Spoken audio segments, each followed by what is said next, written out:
Hi, today I wanted to show you how I teach my students the keys on the piano.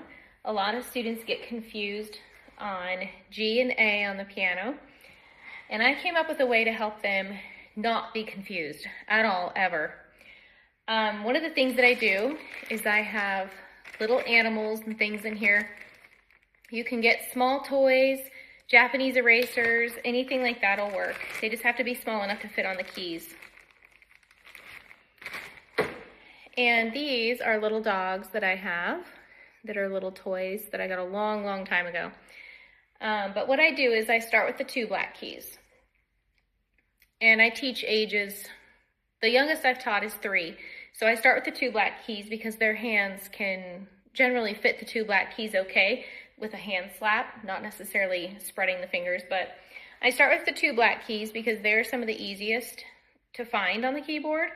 So I have them go through and find and play all the 2 black keys. We count how many there are so that they are starting to familiarize themselves with the keyboard on color.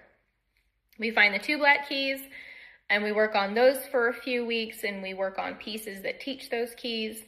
And then we work on the 3 black keys and do the same thing. And once they're very comfortable on 2 and 3 black keys and can find them pretty easily, we start on the white keys and we go back to the 2 black keys, and I teach them that the 2 black keys here are the dog's 2 black ears.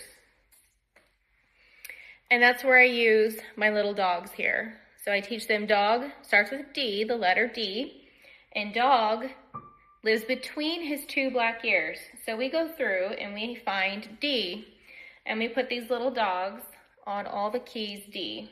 I'll move it down here so you can see. So they go through and I have them put dog, and it trains their eye to see the 2 black keys in the middle is D. And then we work on that for that week. Usually I teach 1 or 2 keys at a time.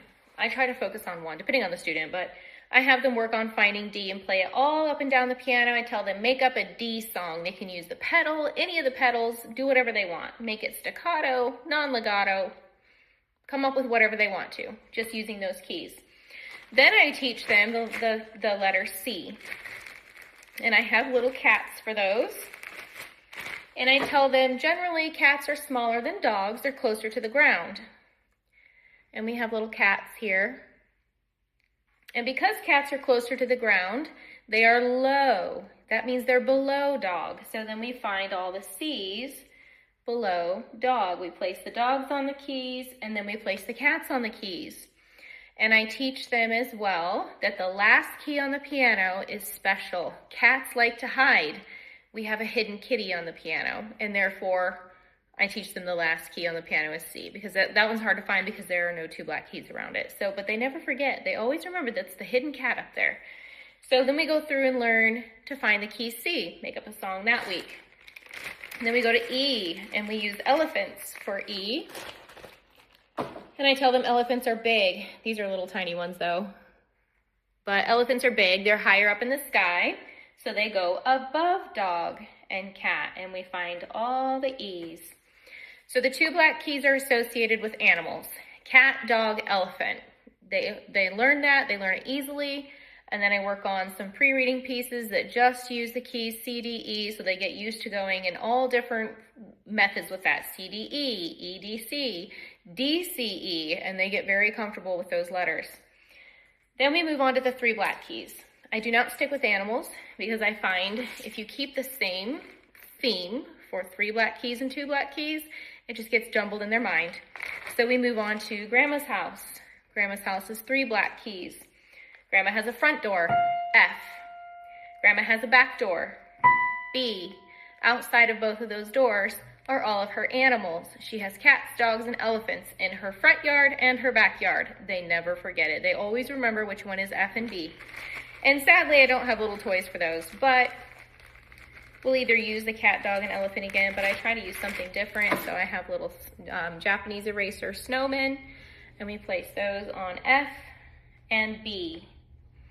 They never forget them. And then I tell them when you go to visit Grandma's house and you knock on her front door, who answers? Grandma. So Grandma is always the key right next to F. So then we will put another snowman on F, or on G. Now they have a story that helps them learn where these keys are. Front door and grandma go together. And then I tell them, grandma has made an apple pie. It is cooling by the back door, inside the house with grandma. So then we put a snowman on A for apple pie. So they learn front door and back door. Inside the house, grandma answers the front door, and there is an apple pie cooling by the back door. I teach my students this way, all ages, 3-year-olds, 10, 15, 30-year-olds, all ages. They never confuse the keys.